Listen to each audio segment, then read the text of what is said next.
नमस्कार, मैं हूं अपरास्ता सिंह। प्यो पटना में आपका स्वागत है। आज है 28 अगस्त दिन गुरुवार। खबरों की ओर बढ़ने से पहले डालते हैं नजर आज की सुर्खियों पर। बीपीएससी एडीओ भर्ती शुरू, ग्रेजुएट के लिए सुनहरा मौका। पटना मेट्रो का नया केसरिया रंगीन लुक। पटना में हॉकी का क्रेज, टिकट 10 मिनट में सोल्ड आउट। 7 शहरों में नए औद्योगिक क्षेत्र विकसित। पटना से गया से बढ़ेगी अंतर्राष्ट्रीय उड़ानें। चलिए बढ़ते 21 बड़ी खबरों की ओर विस्तार से। बीपीएससी एडीओ भर्ती शुरू, ग्रेजुएट के लिए सुनहरा मौका।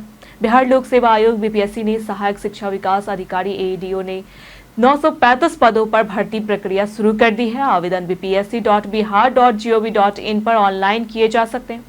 ग्रेजुएशन पास उम्मीदवार आवेदन के पात्र है। आयु सीमा 21 से 47 वर्ष के बीच है। आरक्षित वर्गों की छूट मिलेगी। चयन सिर्फ रिटर्न एग्जाम के आधार पर होगा। इंटरव्यू नहीं होगा। परीक्षा में सामान्य भाषा अध्ययन और योग्यता से जुड़े सवाल होंगे, जिसमें 1/3 अंक के निगेटिव मार्किंग होगी। बेसिक सैलरी 29,200 प्रति माह तय है। आवेदन शुल्क 100 और 200 बायोमेट्रिक फीस है। भर्ती प्रक्रिया अब शुरू हो चुकी है।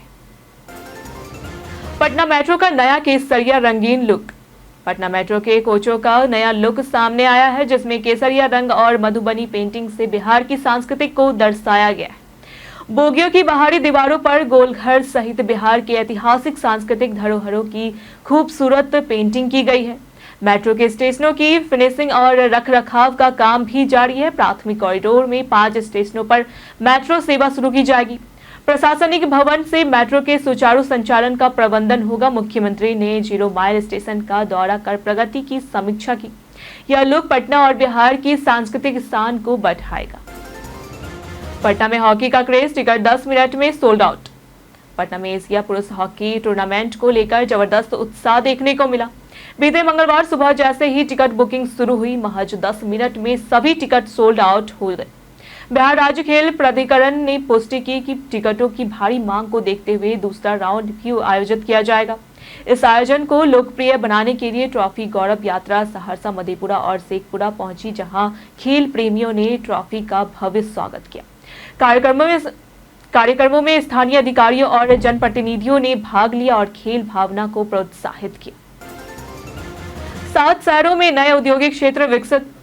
बिहार सरकार पटना के पास फतुहा में 242 एकड़ भूमि पर फिनटेक सिटी बनाएगी। इसके अलावा 7 शहरों में 1927 एकड़ जमीन पर नए औद्योगिक क्षेत्र विकसित होंगे, जिनमें भोजपुर, शेखपुरा, रोहतास, शिवहर, दरभंगा, पूर्णिया शामिल है।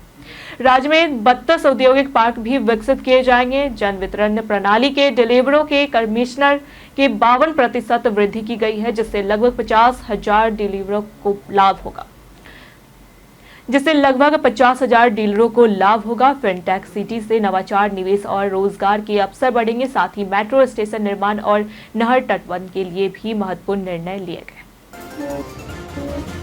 पटना गया से बढ़ेगी अंतर्राष्ट्रीय उड़ानें। बिहार सरकार ने पटना और गया हवाई अड्डों से अंतर्राष्ट्रीय उड़ानों के बढ़ावा देने के लिए विमान कंपनियों को प्रति उड़ान 5 से 10 लाख रुपए की वित्तीय सहायता देने का निर्णय लिया है। पटना से काठमांडू, गया से कोलंबो, सिंगापुर, शारजाह, बैंकॉक के लिए उड़ानें शुरू होगी। किसान सलाहकारों का मानदेय 13,000 से बढ़ाकर 21,000 रुपए किया गया है।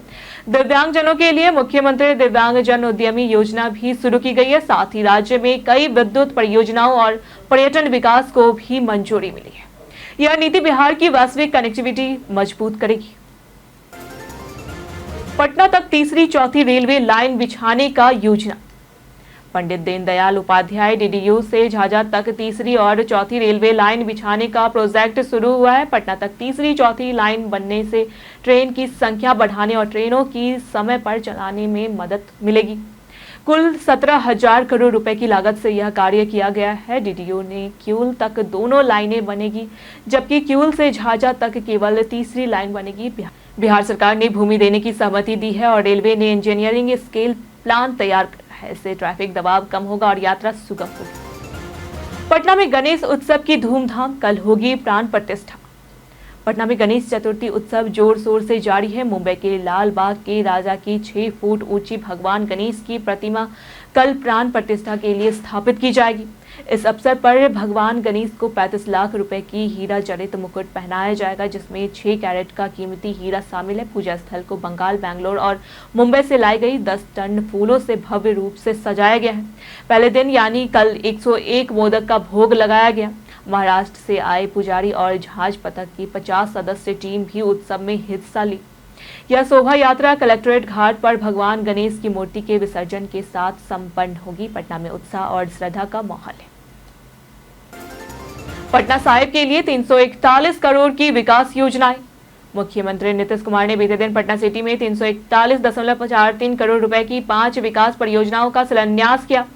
इसमें गंगा पथ का चौड़ीकरण, गायघाट पर रैंप निर्माण, मल्टीलेवल पार्किंग और मंगल तालाब का सौंदर्यीकरण शामिल है। इन योजनाओं से पटना साहिब आने वाले सिख श्रद्धालुओं और स्थानीय लोगों को बेहतर सुविधा मिलेगी। गंगा पथ चौड़ा होने से ट्रैफिक जाम कम होगा और धार्मिक अनुष्ठानों से सहूलियत बढ़ेगी। मुख्यमंत्री ने जेपी गंगा पथ और अटल पथ पर लोकनायक जयप्रकाश नारायण और अटल बिहारी वाजपेयी की तस्वीरें लगाने की भी निर्देश दिए। आईआईटी में बिहार का प्रदर्शन संतोषजनक। आईआईटी कानपुर द्वारा जारी जेईई एडवांस 2025 के रिजल्ट में दिल्ली जोन ने सफलता दर में बाजी मारी। कुल 2.5 लाख में 1.87 लाख छात्रों ने परीक्षा दी, जिसमें से दिल्ली जोन के 11,370 छात्रों ने क्वालिफाई किया। बिहार गुवाहाटी जोन में आता है और वहां से करीब 500 छात्राओं ने आईआईटी में नामांकन पाया। इस साल कुल 18,188 छात्रों का देश के 23 आईआईटी में चयन हुआ है। टॉपर रंजीत गुप्ता ने 332 से 360 अंक हासिल के। रिपोर्ट में बताया गया है कि मैथ कठिन रहा, खेल संस्कृति को बढ़ावा देने हेतु प्रयास जारी है। राज्यसभा महाअभियान में आवेदन स्वीकृति अनिवार्य। राज्यसभा एवं भूमि सुधार विभाग ने राज्यसभा महाअभियान के दौरान सभी रैयतों के आवेदन बिना किसी अवरोध के स्वीकार करने का निर्देश दिया है। अपर मुख्य सचिव दीपक कुमार सिंह ने सभी अंचल अधिकारियों को कहा है कि शिविरों में दस्तावेजों की कमी के बावजूद आवेदन लिए जाएंगे और बाद में जांच की जाए। किसी भी कारण से आवेदन न लेने पर असंतोष बढ़ेगा। आवेदन स्वीकार कर उनकी तत्काल एंट्री की जाएगी। दस्तावेजों की कमी या बाद आवश्यक होने पर बाद में कार्रवाई की जाएगी। यह कदम रैयतों को राहत देने के लिए उठाया गया है। आईआईटी में मातृभाषा में पढ़ाई पर जोर। आईआईटी पटना के 12वें दीक्षा समारोह में केंद्रीय शिक्षा मंत्री धर्मेंद्र प्रधान ने मातृभाषा में शिक्षा पर विशेष बल दिया। उन्होंने कहा है कि पहले सेमेस्टर में मातृभाषा में पढ़ाई नवाचार बढ़ाएगी और ग्रामीण अर्थव्यवस्था मजबूत होगी। उन्होंने लोकल फॉर वोकल को भी महत्व दिया। समारोह में 1320 छात्रों को उपाधि दी गई, जिनमें स्वर्ण और रजत पदक विजेता भी शामिल थे। केंद्रीय कपड़ा मंत्री और गृह राज्य मंत्री ने भी युवाओं को स्टार्टअप और देश सेवा के लिए प्रेरित किया। निदेशक ने चरित्र निर्माण और जिज्ञासा पर बल दिया। यह समारोह तकनीक, शिक्षा और सामाजिक जिम्मेदारी का संदेश लेकर आया। बाजार समिति में जल जमाव और सफाई पर ध्यान। पटना के बहादुरपुर कृषि उत्पादक बाजार समिति मुसल्लमपुर का जिलाधिकारी डॉक्टर त्यागराजन एसएम ने बीते दिनों निरीक्षण किया। उन्होंने फल, मछली और सब्जी मार्केट के दुकानदारों से बातचीत कर उनकी समस्याएं सुनी। जिलाधिकारी ने पटना नगर निगम को जल जमाव रोकने और कूड़ा करकट का निस्तारण सुनिश्चित करने के निर्देश दिए। एसडीओ सत्यम सहाय को दुकानों के आवंटन की पारदर्शिता पर निगरानी रखने और स्थानीय लोगों से संपर्क बनाए रखने का भी निर्देश दिया गया। व्यापारियों ने समस्याएं बताते हुए प्रशासन से तत्काल कार्रवाई की मांग की। BIPP 2025 बिहार का $1 ट्रिलियन विजन। बिहार सरकार ने बिहार औद्योगिक निवेश नीति BIPP 2025 जारी की है, जिसे राज्य के औद्योगिक विकास और आर्थिक प्रगति का ऐतिहासिक कदम माना जा रहा है। CII बिहार के अध्यक्ष गौरव शाह ने इसे रोजगार सृजन और निवेश के लिए गेम चेंजर बताया। नीति में मेगा उद्योगों के लिए मुफ्त भूमि, SGST रिफंड और पूंजी अनुदान जैसी प्रोत्साहन शामिल है। यह नीति बिहार को रोजगार केंद्र और वैश्विक औद्योगिक शक्ति बनाने की दिशा में महत्वपूर्ण है। 2046 से 47 तक $1.1 ट्रिलियन अर्थव्यवस्था बनाने की रणनीति भी तैयार की गई है। बिहार के निर्यात पर अमेरिका टैरिफ का असर। अमेरिका के टैरिफ वृद्धि से बिहार की लगभग 250 करोड़ रुपए के निर्यात पर असर पड़ेगा। मखाना, लीची, आम, हल्दी, मधुबनी पेंटिंग, हस्तशिल्प और सिल्क जैसे उत्पादों की मांग कम हो सकती है। मखाना का 25% अमेरिका जाता है, जिससे इसका निर्यात खासा प्रभावित होगा। बिहार के निर्यातक अब नए बाजार खोजने में लगे हैं। हालांकि बिहार इंडस्ट्रीज एसोसिएशन के अनुसार अन्य देशों में मांग बनी रहेगी, इसलिए व्यापक नकारात्मक प्रभाव कम है। टैरिफ से अमेरिकी बाजार में भारतीय उत्पाद महंगे हो जाएंगे, जिससे ऑर्डर घट सकते हैं। बिना नेटवर्क व्हाट्सएप कॉलिंग अब संभव।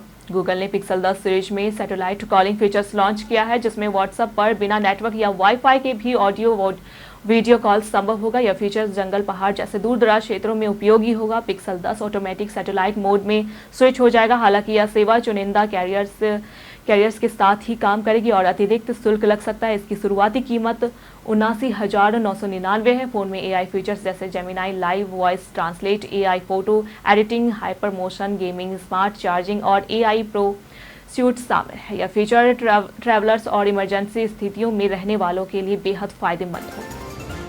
रविचंद्रन अश्विन का IPL कैरियर हुआ खत्म।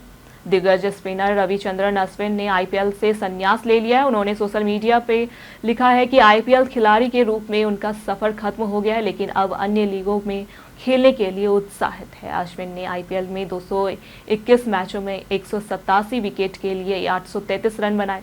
वे CSK, दिल्ली, पंजाब और राजस्थान जैसी 5 टीमों का हिस्सा रहे। CSK से उन्होंने IPL कैरियर की शुरुआत की थी और 2025 में टीम का हिस्सा भी थे। इससे पहले अश्विन इंटरनेशनल क्रिकेट से भी दिसंबर 2024 में रिटायर हो चुके हैं। तीनों फॉर्मेट में उनके नाम कुल 765 विकेट दर्ज।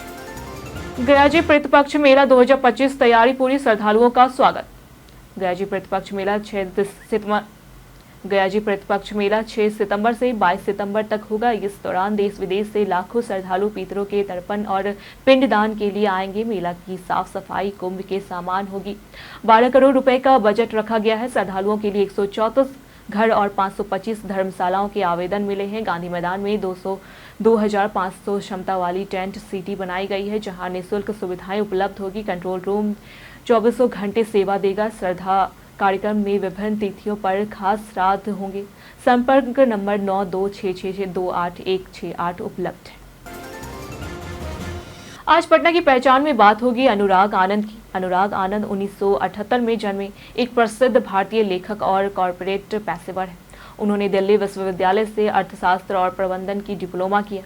उनका पहला पुस्तक पिलर्स ऑफ सक्सेस 2004 में रिलीज हुआ। वे आत्म सहायता, सामान्य और ऐतिहासिक फिक्शन में लेखन करते हैं। अनुराग ने कॉर्पोरेट क्षेत्र में भी कई पुरस्कार जीते हैं, जिनमें 2016 में लाल बहादुर शास्त्री पुरस्कार और 2024 में HR world future skills gold award शामिल है। वे कॉर्पोरेट विस्पर्स कॉलम्स के लेखक भी हैं। बीते दिनों जिन्होंने हमारे वीडियो पे लाइक और कमेंट किए थे, उनके नाम है ओमकार सिंह, संजीव कुमार, बाबूलाल, अनूप मास्टरमाइंड, अबोध कुमार, राकेश मिश्रा और दिलीप कुमार। इसी के साथ बढ़ते हैं आज के सवाल की ओर। और आज का सवाल है, क्या आपको पटना मेट्रो का नया केसरिया और मधुबनी पेंटिंग वाला लुक पसंद आया? आप अपना जवाब हमें हमारे कमेंट बॉक्स में जरूर दें। ऐसी जानकारी के लिए देखते रहे प्योर पटना।